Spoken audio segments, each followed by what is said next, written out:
लंबे अरसे के बाद आपसे मुलाकात करने के लिए आज हाजिरी हुई है।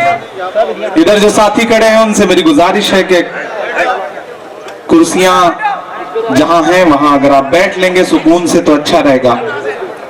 कोई मौसम हो सुख दुख में गुजारा कौन करता है, कोई मौसम हो सुख दुख में गुजारा कौन करता है, परिंदों की तरह सब कुछ गवारा कौन करता है, घरों की राख फिर देखेंगे पहले देखना यह है, घरों को फूंक देने का इशारा कौन करता है। निजामाबाद वालों, आने वाली 30 तारीख को आपको अपने घरों से बाहर निकलना है और निजामाबाद ही नहीं बल्कि तेलंगाना के मुस्तकबिल का फैसला करना है। मैं आपके बीच में खड़ा हूं आपसे गुफ्तगू करने के लिए, आपसे बातचीत करने के लिए। मेरी आंखों के सामने बड़ी तादाद में मेरी नई नस्ल बैठी है, तमाम मेरे बुजुर्ग यहां बैठे हैं, माएं बहनें भी मुझे अपने घरों से सुन रही हैं। मैं सबसे मुखातिब हूं और आपसे यह कहना चाहता हूं कि ये इलेक्शन बहुत अहम इलेक्शन है। यहां अमेठी से आए हुए अल्लू साहब, अल्लू मियां साहब, शहनवाज चौधरी साहब जो कश्मीर से आए हुए हैं, हमारे बाकी साथी भी जो सब बैठे हुए हैं, ये इलेक्शन बहुत अहम इलेक्शन है। अगर आपको यह लगता है कि हम इतनी दूर से, कोई कश्मीर से, कोई उत्तर प्रदेश से, कोई महाराष्ट्र से आपके बीच में यह कहने आया है कि 30 तारीख को आपको अपने घरों से निकल करके सिर्फ एक एमएलए चुन लेना है, तो नहीं, ऐसा नहीं है। हम आपके बीच में यह कहने आए हैं कि ये जो इलेक्शन है दरअसल ये तेलंगाना असेंबली का इलेक्शन तो है ही, लेकिन ये 2024 का सेमीफाइनल भी है। हम आपसे ये कहने आए हैं निजामाबाद वालों कि आपके शहर का नाम बड़ा खूबसूरत है। आपके शहर का नाम जब पुकारिए तो अंदर से एक अच्छा एहसास आता है। हम इस शहर में खड़े होकर के आपसे ये कह रहे हैं कि इस शहर से जो सदाएं उठती हैं वो पूरे हिंदुस्तान में एक संदेशा देती हैं। ताहिर बिन हमदान साहब यहां बैठे हुए हैं, बाकी भी जो हमारे साथी बैठे हुए हैं, यहां से जो संदेशा जाता है उसका असर न सिर्फ तेलंगाना पे पड़ता है बल्कि पूरे हिंदुस्तान पे पड़ता है। और मैं यहां खड़ा होकर पूरी जिम्मेदारी से कह रहा हूं निजामाबाद वालों कि पूरे सूबे में कांग्रेस की सुनामी चल रही है। चाहे वो खम्मम हो, चाहे वो कामारेड्डी हो, चाहे विकाराबाद हो, तांडूर हो, करीमनगर हो, मैं पूरे सूबे में लगातार कैंपेन कर रहा हूं। आज निजामाबाद पहुंचा हूं, मैं पूरे सूबे में यह महसूस कर रहा हूं कि केसीआर की सभाओं में लाए हुए लोग हैं, कांग्रेस की सभाओं में आए हुए लोग हैं, खुद से लोग आ रहे हैं, एक सैलाब आ रहा है पूरे सूबे में। शायद उसे एहसास हो गया है कि हमने 10 साल जिन केसीआर साहब को झोली भर भर के वोट दिया, हमने ये सोचा कि वो हमारे हमदर्द होंगे, लेकिन हमने ये देखा कि जब भी भारतीय जनता पार्टी को जरूरत पड़ी, जब भी नरेंद्र मोदी जी को जरूरत पड़ी, तब तक केसीआर साहब उनकी गोद में बैठे हुए मिले। ये बात मैं सिर्फ इल्जाम लगाने के लिए नहीं कह रहा हूं। नरेंद्र मोदी जी जब तेलंगाना आए अभी 2 हफ्ते पहले, तो उन्होंने क्या बयान दिया कि केसीआर तो अपने बेटे को चीफ मिनिस्टर बनवाने के लिए मेरे पास आए हुए थे। केसीआर साहब ने खामोशी से इस इल्जाम को कबूल भी कर लिया कि हां सही कह रहे हैं वो। मैं गया था मिलने के लिए, हमारी पर्सनल मुलाकात थी, लेकिन मोदी जी को पर्सनल बातें आवाम के बीच में नहीं बतानी चाहिए। मैं तो इस बात के लिए शुक्रिया करूंगा उनका कि कम से कम आकर के उन्होंने पर्सनल बातें बता दी, जिससे कि आवाम की आंखों से थोड़ा थोड़ा चश्मा उतरना शुरू हुआ है। यहां हमारा साथी ख्वाजा बिलाल बैठा हुआ है। मैं तो पूरे निजामाबाद से यह कहना चाहता हूं कि आपने 10 साल में 2 बार टीआरएस की सरकार बनाई जो बदल करके बीआरएस हो गई। नाम बदलने का शौक सिर्फ भाजपाइयों को नहीं है, केसीआर को भी है। सबसे पहले अपनी पार्टी का ही नाम बदला उन्होंने, टीआरएस से बीआरएस किया, लेकिन राहुल गांधी ने बीआरएस का एक फुल फॉर्म बताया है बड़ा शानदार। बीआरएस का मतलब भाजपा रिश्तेदार समिति। ये भाजपा रिश्तेदार समिति है। निजामाबाद वालों, जब मैं 5 साल पहले आया था तो बतौर शायर आपसे मुखातिब था, लेकिन इन 5 सालों में खूबसूरत इजाफा हुआ है। आज मैं आपके बीच में खड़ा हूं तो मेंबर ऑफ पार्लियामेंट बनकर के खड़ा हूं। मैं पार्लियामेंट में बैठता हूं, मैंने देखा है, मेरी आंखें गवाह हैं कि जब भी नरेंद्र मोदी को जरूरत पड़ती है पार्लियामेंट में, चाहे वो प्रेसिडेंट का इलेक्शन हो, चाहे वाइस प्रेसिडेंट का इलेक्शन हो, चाहे ट्रिपल तलाक का बिल हो, बीआरएस या तो भारतीय जनता पार्टी को वोट देती है या वॉकआउट कर जाती है। वॉकआउट करना भी मदद करना ही होता है। मैं अपनी आंखों से देख रहा हूं, इसलिए मैं आपके बीच में यह कहने आया हूं कि ये जो केसीआर हैं, ये मोदी जी के यार हैं। गलतफहमी में मत रहिएगा कि ये आपके हमदर्द है। नहीं, ये आपके हमदर्द नहीं है। इन्होंने आपसे वायदा किया कि आपको 12% रिजर्वेशन दिया जाएगा, लेकिन पिछले दिनों जब एक सियासी जलसे में आपके जैसा कोई जज्बाती नौजवान खड़ा हो गया और केसीआर से उसने कहा कि बताओ कहां है हमारा 12% रिजर्वेशन, तो क्या जबान इस्तेमाल की आपके चीफ मिनिस्टर ने? उनसे कहा कि बैठ जाओ, हम तुम्हारे बाप को जवाब देंगे। ये जबान है केसीआर साहब की। आपने झोली भर भर के वोट दिया। उन्होंने आपसे वायदा किया कि आपको 12% रिजर्वेशन देंगे। दिया क्या? दिया क्या? नहीं दिया ना। एक वादा और किया, डबल बेडरूम देंगे। डबल बेडरूम देने का वायदा किया, लेकिन मैं तो देख रहा हूं केसीआर साहब का बंगला बन गया, केटीआर का बंगला बन गया, कविता का बंगला बन गया, लेकिन आपका बना क्या? आपको मिला क्या डबल बेडरूम? नहीं मिला ना। दरअसल केसीआर के वायदे उसी तरह झूठे वायदे हैं जैसे नरेंद्र मोदी का 15 लाख का जुमला। दोनों एक दूसरे के जैसे हैं। यही वजह है कि शब्बीर अली के खिलाफ दोनों अंदर खाने एकजुट हैं, एकजुट होकर के लड़ रहे हैं। इसलिए आपको न तो तकसीम होना है, न किसी झांसे में आना है, न किसी बहकावे में आना है। बस एक चीज का ख्याल रखना है कि 30 नवंबर को अपने घरों से बाहर निकलना है और तेलंगाना के मुस्तकबिल को बदलने के लिए वोट करना है। घर सजाने का तसव्वुर तो बहुत बात का है, पहले यह तय हो कि इस घर को बचाएं कैसे। निजामाबाद वालों, आज मसला सिर्फ एक असेंबली में एमएलए चुनने का नहीं है। याद करिए, नरेंद्र मोदी जी ने नई पार्लियामेंट बनाई। उस नई पार्लियामेंट में तीसरे दिन जानते हैं क्या हुआ? भारतीय जनता पार्टी का एक एमपी खड़ा हुआ और उसने बीएसपी के एक मुस्लिम सांसद को गाली दी खुलेआम पार्लियामेंट के अंदर। जुल्म के कद तलक आ पहुंची है, आखिरी हद तलक आ पहुंची है। वो जो नफरत थी गली कूचों में, अब तो संसद तलक आ पहुंची है। आप जितना सोच रहे हैं, मसला उससे कई गुना ज्यादा खराब हो चुका है। मैं इसलिए आपके बीच में यह कहने आया हूं कि ये जो 4-5 सूबों के इलेक्शन है, दरअसल सच में ये सेमीफाइनल हैं 2024 के।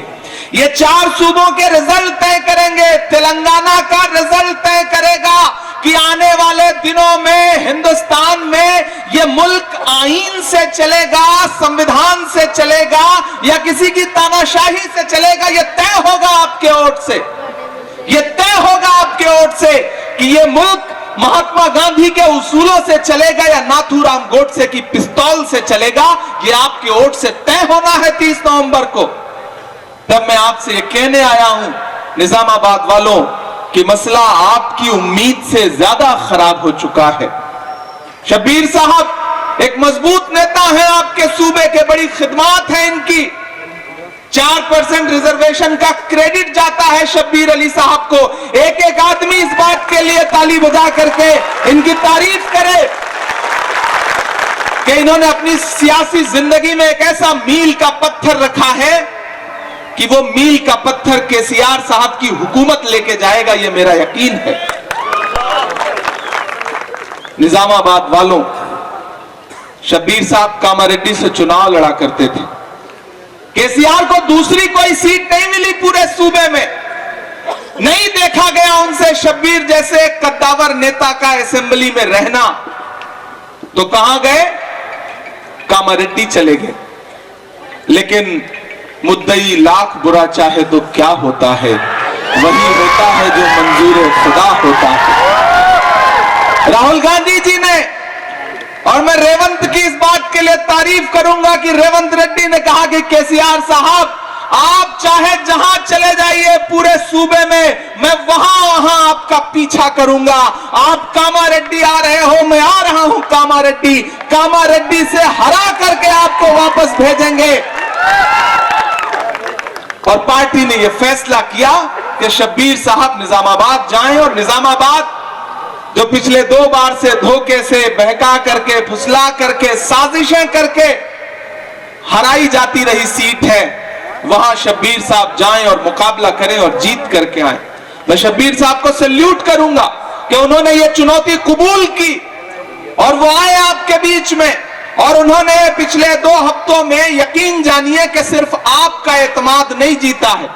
मुझे खुशी है इस बात की कि शब्बीर साहब को जितनी मोहब्बतें अकलियतों की मिल रही हैं, उतनी ही मोहब्बतें अक्सरियत के लोगों की भी मिल रही हैं। जिस तरह से खवातीन, महिलाएं, बाकी तमाम अलग अलग, चाहे वो दलित भाई हो, पिछड़े हो, सब जिस तरह से उनका इस्तकबाल कर रहे हैं, वेलकम कर रहे हैं, वो बेहद खुशी की बात है। और वो ये बता रहा है, तमाम सर्वे, बीआरएस का भी सर्वे, भाजपा का भी सर्वे, कांग्रेस पार्टी का भी इंटरनल सर्वे ये बता रहा है कि निजामाबाद से शब्बीर अली चुनाव जीत करके असेंबली में पहुंचने जा रहे हैं।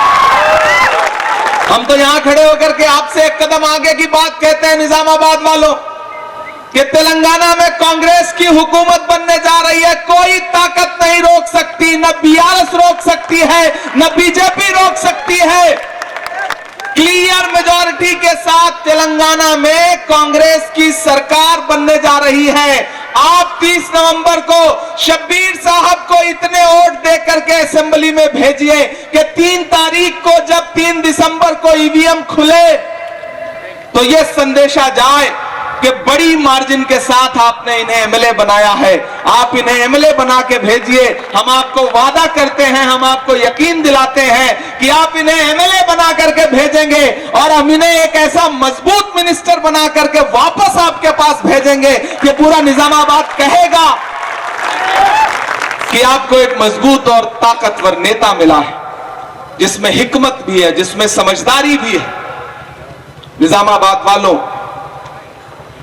इलेक्शन का वक्त है। मैं पिछले 2 हफ्ते से, 3 हफ्ते से छत्तीसगढ़, मध्य प्रदेश, राजस्थान और अब तेलंगाना में लगातार लोगों के बीच में, आवाम के बीच में जा रहा हूं। यहां बड़ी तादाद में बुजुर्ग बैठे हैं। यह दानिश्वर लोगों का शहर है। मैं तुम्हें अपने उसूलों की कसम देता हूं।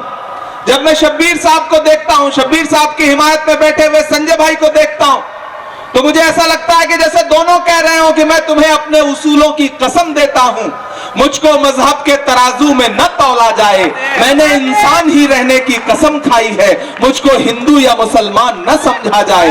जिस मोहब्बत के साथ दोनों आवाम के बीच में जा करके इस शहर की गंगा जमुनी तहजीब को, तेलंगाना की जो गंगा जमुनी तहजीब है, उसको बचाने की कवायद कर रहे हैं, लड़ाई कर रहे हैं, वही है असली हिंदुस्तान, वही है असली भारत। और एक चीज ये जान लीजिएगा कि अगर किसी के भी जहन में यह बात हो कि केसीआर आपके हमदर्द है, तो बिल्कुल दिमाग से निकाल दीजिए। ये जो कार है, ये रात के अंधेरे में या तो नागपुर की चौखट पर रुकती है या फिर जाकर के नरेंद्र मोदी की चौखट पर रुकती है। ये कार अब आपके लिए बेकार है, इससे उतर जाइए, उतर जाइए। मेरी आवाज जहां तक पहुंच रही हो, निजामाबाद में कार पूरी तरह बेकार हो चुकी है। चारों टायर पंक्चर नहीं हो चुके हैं, बल्कि निकल चुके हैं। इनका झूठ बेनकाब हो चुका है। इन्होंने कहा था कि सरकार बनेगी तो औकाफ की जमीनें बचाई जाएंगी, उनका तहफ्फुज़ किया जाएगा। लेकिन मैं यहां खड़ा होकर के केसीआर से पूछना चाहता हूं कि ये वही तेलंगाना है जहां 77,000 एकड़ वक्फ की जमीनों में से तकरीबन 60,000 एकड़ जमीनें लूटी जा चुकी हैं। आप क्या कर रहे थे केसीआर साहब? आज जब यहां कोई एक्टिविस्ट या कोई भी समाज सेवी चाहता है कि वो कागज देख ले वक्फ की जमीनों का, तो उसको भी सील करवा दिया है केसीआर ने। ये है इनका असली चेहरा। जिस जुर्म में संजय सिंह, मनीष सिसोदिया जेल काट रहे हैं, उस जुर्म में आज तक केसीआर के परिवार को ईडी ने बुलाया तक नहीं। क्यों नहीं बुलाया? क्या रिश्ता है? कुछ तो है जिसकी पर्दादारी है। अगर आपको लगता है कि वो आपके हमदर्द हैं तो नहीं, आपके हमदर्द नहीं है, ये झूठे लोग हैं। इन्होंने झूठ की बुनियाद पर 10 साल आपको धोखा दे लिया। अब आपको यह सोच करके निकलना है निजामाबाद वालों कि इस बार लड़ाई बहुत बड़ी है, इस बार मकसद बहुत बड़ा है। एक तरफ वो ताकतें खड़ी हैं जो मुल्क को अपने हिसाब से चलाना चाहती हैं, एक तरफ वो नेता खड़ा है जिसका सिर्फ एक नारा है कि नफरत छोड़ो भारत जोड़ो, नफरत छोड़ो भारत जोड़ो। निजामाबाद वालों, वो शख्स आपके लिए, आपकी मोहब्बत के लिए कन्याकुमारी से कश्मीर तक 4000 किलोमीटर पैदल चलता रहा, सिर्फ एक नारा लगाता हुआ कि नफरत छोड़ो भारत जोड़ो। मोहब्बत के बाजार में, नफरत के बाजार में मोहब्बत की दुकानें खोलने के लिए कितना चला वो? 4000 किलोमीटर। मैं साथ चल रहा था उनके, मैं राहुल गांधी के कंधे से कंधा मिला करके चल रहा था।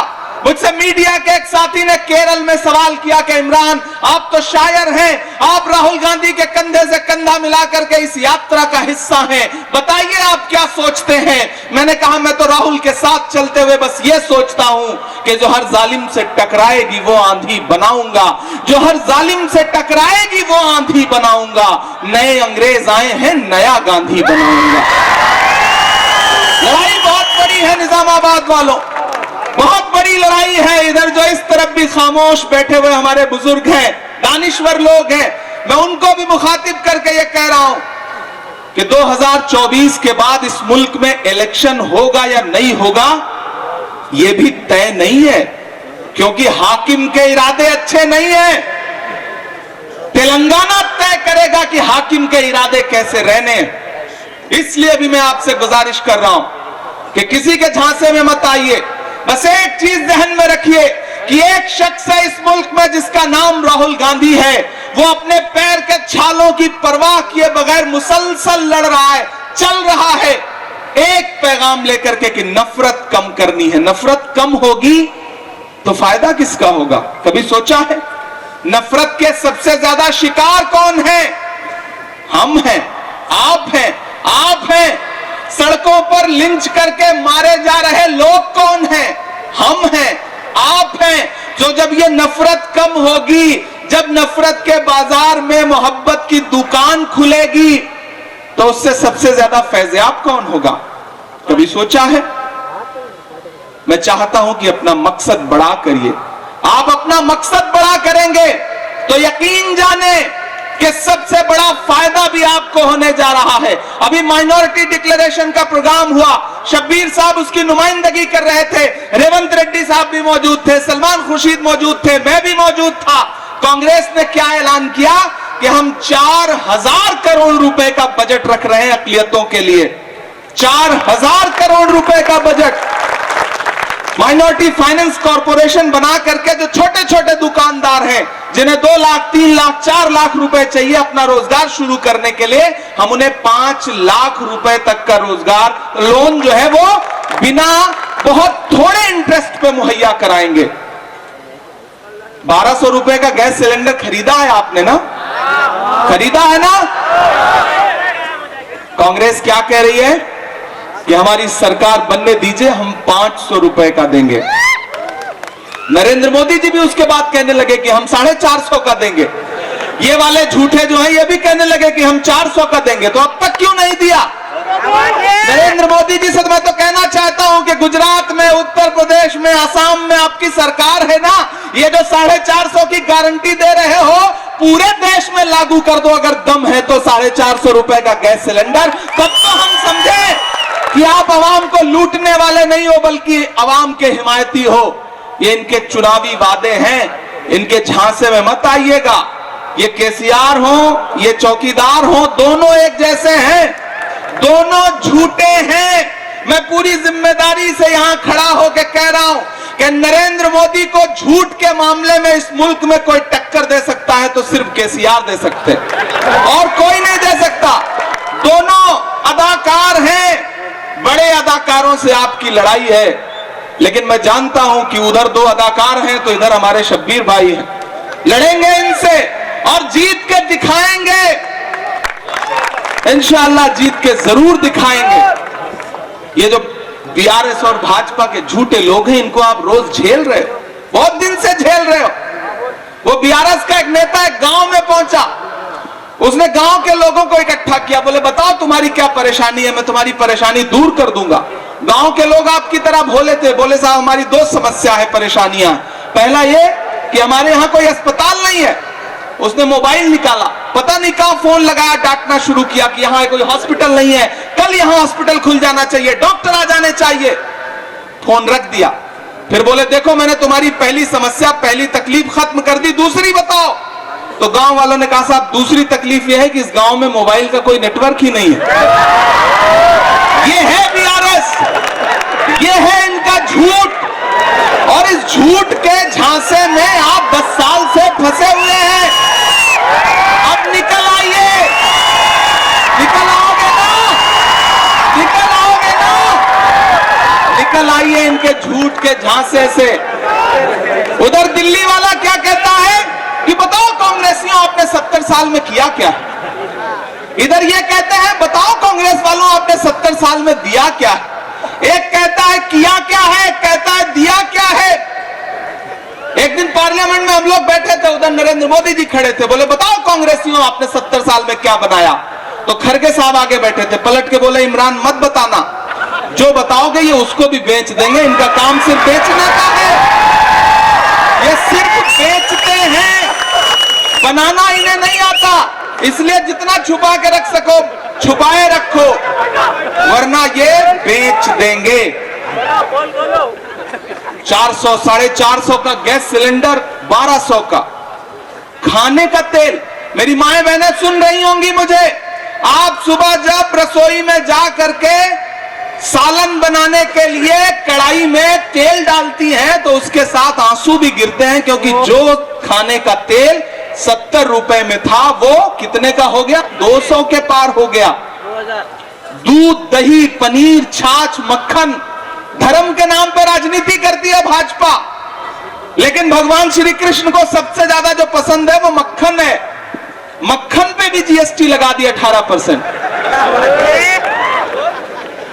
और तो और ये भाजपा की हुकूमतें फिल्मों पर से टैक्स हटाती हैं, फिल्में टैक्स फ्री करती हैं, लेकिन कफन पे जीएसटी लगाती हैं। ये है भाजपा की सरकारें, और हमसे सवाल करते हैं कि हमने 70 साल में बनाया क्या। अरे निजामाबाद वालों, मैं एक बात कह रहा हूं, आपकी तालियों के शोर के साथ दिल्ली तक जाएगी ये बात। वो भाजपा जो अपना चलाया हुआ 2000 का नोट 7 साल नहीं चला सकी, वो हमसे 70 साल का हिसाब मांगती है, 70 साल का हिसाब मांगती है। मेरे भाई, इस बार लड़ाई बहुत अहम है। मैं तो बस एक बात जानता हूं और एक बात कहने आया हूं, इसे घर लेकर के जाना कि आप तो वो लोग हैं जिसका इस बात पर ईमान है कि मजदूर का पसीना सूखने से पहले उसकी मजदूरी दे देनी चाहिए। ईमान है इस बात पर ना, यकीन है इस बात पर ना। तो मैं आपसे बस ये गुजारिश करने आया हूं कि अभी 4000 किलोमीटर चले हुए राहुल गांधी के पैर के छाले सूखे नहीं है, उसका हक बनता है। वो आपके बीच में यही आकर के कह रहे हैं ना कि हमें नफरत के बाजार में मोहब्बत की दुकान खोलनी है। कल मैं हैदराबाद था, एक मीडिया के साथी ने कहा इमरान साहब क्या लगता है कि जिस तरह कर्नाटक में नफरत के बाजार में मोहब्बत की दुकान खुली, तेलंगाना में भी खुलेगी। मैंने कहा भाई ये तेलंगाना है, जब भी कुछ करता है तो बड़ा करता है। दुकान तो कर्नाटक में खुली है, तेलंगाना में तो शोरूम खुलेगा, शोरूम खुलेगा। मैं उस शोरूम के एक पहरेदार के लिए आपके सामने दामन फैलाने आया। मैं शब्बीर साहब के लिए आपके सामने दामन फैलाने आया और मुझे पूरा यकीन है कि आप मुझे मायूस नहीं करेंगे, मुझे आप खाली दामन नहीं लौटाएंगे। ये बीआरएस के लोग आपके बीच में आएंगे, आपका वोट अब जो सबसे बड़ा मसला है, जो सबसे बड़ी साजिश है, वो यही है कि कैसे आप तकसीम हो सकें। मैं पूरी जिम्मेदारी से निजामाबाद में खड़ा होकर के एतराफ के भी अकलियत के साथियों से कहना चाहता हूं कि तेलंगाना में कांग्रेस की हुकूमत बनने जा रही है। एकजुट होकर के कांग्रेस के साथ खड़े हो जाइए, यह संदेशा दीजिए कि हुकूमत आपने बनाई है, आपकी दबाई गई उंगलियों की बटन से हुकूमत बनी है। अगर आपने यह एहसास दिला दिया तो यकीन जानिए कि शब्बीर साहब को भी ताकत मिलेगी आपके लिए लड़ने के लिए, इमरान प्रतापगढ़ी को भी ताकत मिलेगी, ताकि मैं कल आपके मसलों पे लड़ते हुए अपनी पार्टी से भी कहूंगा कि मैंने निजामाबाद में खड़े होकर के लोगों के सामने अपनी झोली फैलाई थी और लोगों ने उस झोली में अपने वोट डाले थे, तो उनका हक बनता है ताकि मैं ये बात कह सकूं। ये बात मैं आपके बीच में गुजारिश करने के लिए आया। निजामाबाद वालों, वक्त बहुत थोड़ा है, थोड़ी थोड़ी शायरी भी सुनाऊंगा, नहीं आप कहेंगे कि भाषण बहुत सुना दिया इसने, वो भी करूंगा। अभी तो मैं थोड़ा खुद भी गर्म हो रहा था और आपको भी गर्म कर रहा था कि थोड़ा आप भी जो है ना उस मूड में आ जाएं कि शायरी वारी सुनने का माहौल बन चुका है। बाहर जो भी साथी हैं जिन्होंने अब तक कांग्रेस को समर्थन नहीं दिया, उनसे भी गुजारिश है अंदर आ जाइए। आज से हम मान लेंगे कि आप हमारे साथ आ गए, आप शब्बीर भाई के साथ आ गए। अब भटकने का, बहकने का, बंटने का वक्त नहीं है। पहले तालीम से तुम मोड़ दिए जाओगे या किसी जुर्म से फिर जोड़ दिए जाओगे। हाथ से हाथ की जंजीर बनाकर निकलो, वरना धागे की तरह तोड़ दिए जाओगे। निजामाबाद वालों, ये वक्त बहुत मुश्किल है। इस मुश्किल वक्त में आपसे ये गुजारिश कर रहा हूं, इधर भाई साहब जो कुर्सी लेकर के आगे आ रहे हैं, उनसे गुजारिश है कि कुर्सी सही जगह रख दें। अब इसमें ये तो आप बैठेंगे या केसीआर साहब बैठेंगे, असेंबली वाली कुर्सी तो अब उन्हें मिलने वाली नहीं, ये तो तय है, नहीं मिलने वाली है। और इस बीच कितना बहक गए हैं बीआरएस के नेता। वो एक बड़े भोले भंडारी हैं, उन्होंने जानते हैं क्या कहा कि हजरत उमर फारूक रज़ियल्लाहु अन्हु के बाद अगर कोई इंसाफ पसंद नेता हुआ तो केसीआर हुए। क्या मगरूरियत है, क्या गुरूर है। कहां हजरत उमर फारूक रज़ियल्लाहु अन्हु और कहां ये और इंसाफ परस्त। जिस आदमी ने तेलंगाना की आवाम से मुसलसल झूठ बोले उसे इंसाफ परस्त बताया जा रहा है। जो आदमी रात के अंधेरे में जाके नरेंद्र मोदी की गोद में बैठ जाता है उसे इंसाफ पसंद बताया जा रहा है। मुझे हैरत है, केटीआर खड़े होकर के किसी महफिल में कहते हैं कि हम तो अल्लाह से लड़ जाएंगे, ये लड़ेंगे अल्लाह से, ये लड़ेंगे भगवान से। निजामाबाद वालों, ये जो मगरूरियत भरी जबान है इसका बदला लीजिए। इन्हें एहसास दिलाइए कि ये जबान कहीं और चल सकती है, तेलंगाना में नहीं चलेगी इस तरह की जबान। ये आपको एहसास दिलाना पड़ेगा। पूरे सूबे में घूम घूम के कहते हैं कांग्रेस क्या करी मुसलमानों के लिए। आज केटीआर हो, केसीआर हो, सबको आपकी गलियों के बाहर चौखट पे खड़े हुए देख रहा हूं मैं। ये किया है कांग्रेस ने आपके साथ कि आज आपको घूम फिर करके उन्हीं गलियों में आना पड़ रहा है जहां आप झांकना भी पसंद नहीं कर रहे थे। ये हालत कर दी है आपकी रेवंत रेड्डी ने। मैं तो पूरे सूबे में जाके कह रहा हूं कि केसीआर, आपकी राजनीति का अंत रेवंत रेवंत रेवंत। पूरे सूबे में मैं ये बात कह रहा हूं और यकीन जानिए ये होने जा रहा है। लिख करके ले दीजिए। मैं बतौर नेता खड़ा होकर यह बात नहीं कर रहा हूं, बतौर एक शायर खड़ा होकर के यह बात कह रहा हूं और आप तो जानते हैं कि शायरों ने दिल से किसी के लिए कोई बात कह दी तो वो हो जाती है। केसीआर की सियासत का अंत है 2023 का ये इलेक्शन। आप देख लीजिएगा, क्योंकि उनके इरादे अच्छे नहीं थे। उनके जानते हैं इरादे क्या थे? उनके इरादे थे कि वो असेंबली का इलेक्शन जीतेंगे और उसके बाद पूरे मुल्क में, कभी महाराष्ट्र में, कभी बाकी सूबों में पैसे के दम पे जाएंगे और सेकुलर वोटों का बंटवारा करके नरेंद्र मोदी को फायदा पहुंचाएंगे।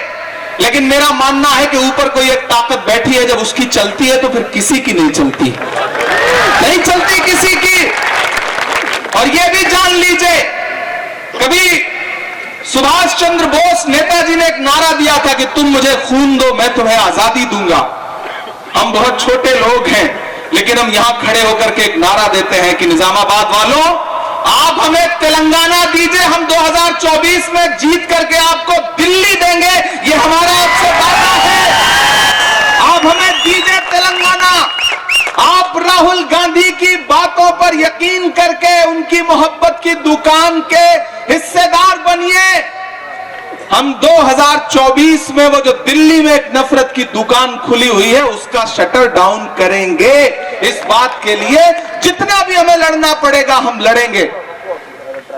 हम आतिशे सोजा में भी हक बात कहेंगे, कुंदन की तरह दहर में ताबिंदा रहेंगे। तारीख बताती है कि हर दौरे सितम में हम जिंदा थे, हम जिंदा हैं, हम जिंदा रहेंगे। जिन्होंने मंसूबे बना रखे हैं कि वो यहां घेर करके शब्बीर भाई को हरा देंगे, उन्हें पता ही नहीं शब्बीर भाई क्या चीज है, नहीं पता है उन्हें। कांग्रेस समझती है, कांग्रेस जानती है शब्बीर भाई की अहमियत, इसीलिए अपने सबसे मजबूत ताकतवर खिलाड़ी को हमने इस पिच पे बैटिंग करने के लिए भेजा है। ये आपको बुजुर्ग लगते होंगे, लेकिन ये अभी हमसे भी जवान है। आप बल्ला एक बार इनके हाथ में पकड़ाइए, आपको लग रहा है कि ये टेस्ट के प्लेयर हैं, तो गलतफहमी है। ये 2020 नहीं बल्कि 10 ओवर का मैच खेलने वाले आदमी हैं। कोई ताकत इन्हें हरा नहीं पाएगी, कितनी भी घेराबंदी कर ले, हमें पता है।